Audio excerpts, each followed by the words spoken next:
본 방송 중 나오는 건강 관련 내용은 체질이나 상황에 따라 개인차가 있을 수도 있다는 점 미리 말씀드립니다.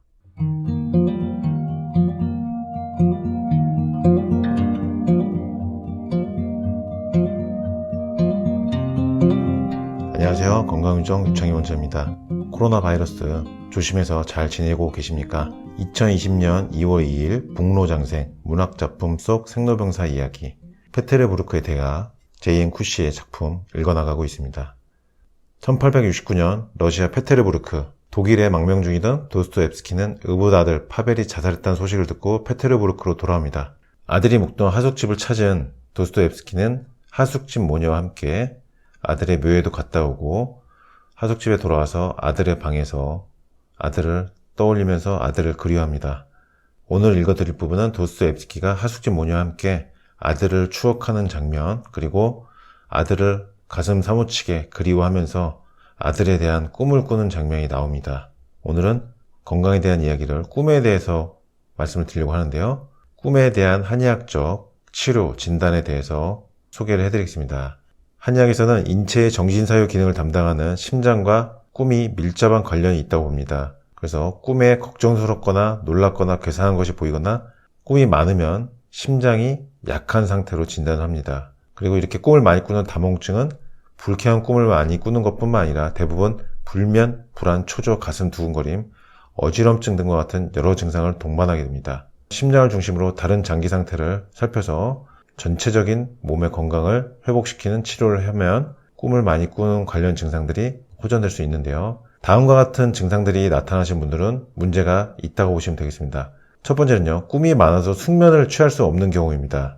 다몽 상태죠. 꿈을 많이 꾸는 상태. 두 번째는 수면 중에서 악몽을 너무 자주 꾸는 상태죠. 꿈 내용이 너무 무섭거나 악몽을 꾸다 보니까 잠을 잘 수가 없는 경우입니다. 세 번째는 수면 중에 앉거나 일어나거나 또는 움직이거나 말을 하는 몽유병 증상으로 볼 수 있는데요. 지금 말씀드린 세 가지 증상이 나타나시는 꿈 증상을 가지고 있다면 이것은 건강을 위해서 치료를 하시는 것이 바람직합니다. 꿈과 관련돼서 문제가 될 수 있는 상태 오늘 설명을 드렸고요. 오늘 페테르부르크의 대가 제이엔 쿠시의 작품 먼저 떠난 아들을 가슴 사무치게 그리워하는 장면, 그리고 아들을 너무 그리워한 나머지 꿈속에서도 아들을 찾아가는 아들을 만나게 된 장면 함께 읽어보겠습니다. 김세원 아나운서의 낭독으로 페테르부르크의 대가 25페이지부터 읽어보겠습니다. 김세원 아나운서의 낭독을 들으면서 오늘 방송은 마치겠습니다. 잘 감상하시고요. 건강유정은 내일 아침 월요일 8시에 다시 찾아뵙겠습니다.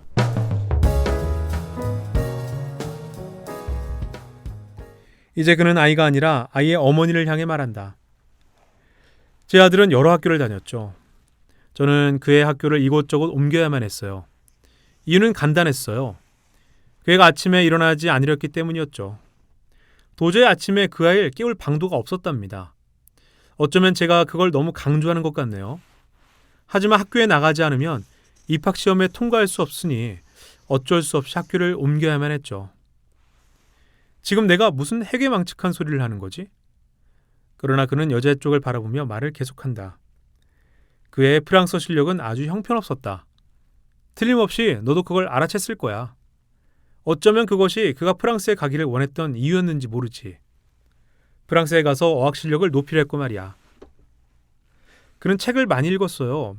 때로는 밤새도록 램프를 켜놓고 독서를 했어요. 여자가 말한다. 그녀의 목소리는 낮고 고르다. 하지만 우리는 상관하지 않았어요. 그는 언제나 정이 많은 사람이었죠. 우리는 파벨 알렉산드로비치를 아주 좋아했답니다. 얘야 그렇지 않니? 그녀는 포옹하는 듯한 미소를 아이에게 보낸다. 과거 시제.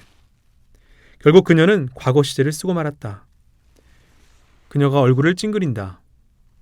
제가 지금도 이해할 수 없는 것은 어색한 침묵이 깃든다.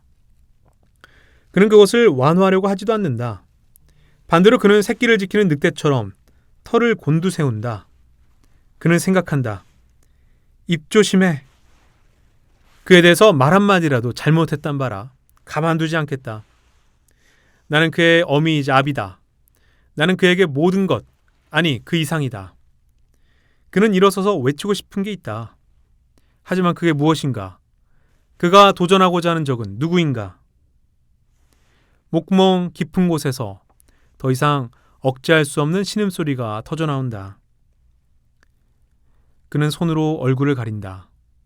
눈물이 손가락 사이로 스며나온다. 그는 여자가 의자에서 일어나는 소리를 듣는다. 그는 아이도 물러나기를 기다리지만 그녀는 그렇게 하지 않는다. 잠시 후 그는 눈물을 닦고 코를 푼다. 미안하구나. 그는 빈 접시 위에 고개를 숙이고 아직도 그 자리에 있는 아이에게 나지막이 말한다. 그는 파벨의 방문을 닫고 들어온다. 미안하다고? 아니다. 사실대로 말하자면 그는 미안하지 않다. 그것과는 거리가 멀다. 그는 자기 자식은 죽었는데 다른 사람들은 모두 살아있다는 사실에 분개하고 있다. 특히 그는 이 여자애한테 화가 나 있다. 그는 유순한 여자애의 사지를 찢어버리고 싶다. 그는 양팔로 가슴을 감싸고 그에게 들어오려고 하는 악마를 쫓아내려는 모습을 하고 침대 위에 눕는다. 그는 자신이 늘어진 송장처럼 보인다는 것을, 그리고 그가 악령이라고 부르는 것은 자신의 영혼이 도리깨질하는 것이라는 사실을 알고 있다. 하지만 이 순간 살아있다는 것은 일종의 역겨움이다. 그는 죽고 싶다. 아니, 그 이상이다. 소멸되고 싶고 지워지고 싶다. 그는 다른 쪽의 삶에 대한 믿음이 없다. 다른 죽은 영혼들이 때를 지어 결코 오지 않을 배를 기다리는 강둑에서 그는 영원히 살게 될 것 같다. 공기는 차고 축축할 것이다. 시커먼 물이 강둑에 부딪혀 찰랑대고 그의 옷자락은 썩어 떨어질 것이다. 그리고 그는 아들을 다시는 보지 못할 것이다. 그는 가슴에 포갠 차가운 손가락으로 날짜를 샌다. 열흘이다. 이것이 열흘이 지난 지금 느끼는 감정이다. 시를 통해 아들을 불러올 수 있을지 모른다. 그는 어떤 시가 필요한지, 어떤 음악이 필요한지 알고 있다. 그러나 그는 시인이 아니다. 오히려 이곳저곳을 핥히며 잃어버린 뼈다귀를 찾는 개에 더 가깝다. 그는 문틈으로 새어드는 불빛이 없어질 때까지 기다린다. 그리고 조용히 아파트를 나와 그의 하숙집으로 돌아간다. 그날 밤 그는 꿈을 꾼다. 그는 물속에서 헤엄을 치고 있다. 푸르고 희미한 빛이 감돈다. 그는 유연하고 우아하게 몸을 저으며 미끄러진다. 모자는 없어진 것처럼 보인다. 하지만 검은 옷을 입은 그는 자신이 거북 같다고 느낀다. 제자리를 찾아가는 커다란 늙은 거북. 주위에는 그가 움직이면서 잔물결이 일지만 바닥의 물은 고요하다. 그는 물풀이 있는 곳을 지난다. 물풀의 느슨한 손가락들. 아니, 그렇게 생각되는 것들이 그의 지느러미를 스친다. 그는 자신이 무엇을 찾고 있는지 알고 있다. 헤엄을 치면서 그는 때때로 입을 벌려 소리치거나 누군가를 부른다. 그럴 때마다 물이 입 안으로 들어온다. 음절 하나하나는 물의 음절 하나하나와 자리를 바꾼다. 가슴팍이 강바닥에 흙에 스칠 때까지 그는 점점 더 깊은 사념에 빠져든다.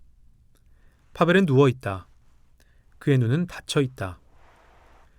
물결에 감싸인 그의 머리는 아이의 머리처럼 부드럽다. 그는 마치 지저대듯 마지막 소리를 지르며 아들을 향해 돌진한다. 그는 아들의 얼굴에 입을 맞추려 한다. 그러나 그 얼굴에 입술을 대는 순간 그는 자신이 그 입술을 깨물고 있는 것은 아닌지 분간할 수 없다. 이때 그는 꿈에서 깬다.